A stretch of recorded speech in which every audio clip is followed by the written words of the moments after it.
скоро модные дизайнеры и стилисты представили на суд зрителей свои новые коллекции.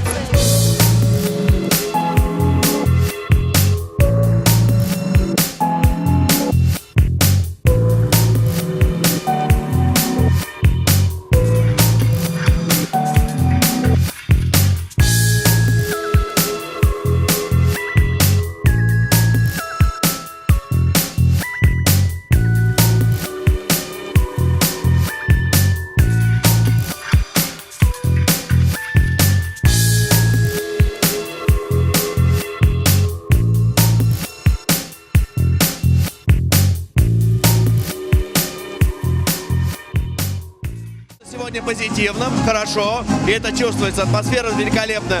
Во-вторых, то, что сегодня пришли люди, которые имеют непосредственное отношение к индустрии красоты, и на самом деле сегодня все красиво и здорово. Но я думаю, молодежь у нас в городе, как нигде, наверное, старается соответствовать каким-то трендам, ну, по крайней мере, гонка за этим существует.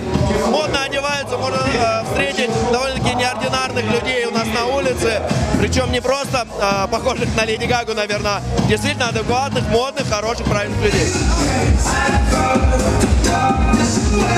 По замыслу организаторов целью сегодняшнего фэшн-показа является создание единой площадки, где талантливые дизайнеры и стилисты будут продемонстрировать свой талант и мастерство.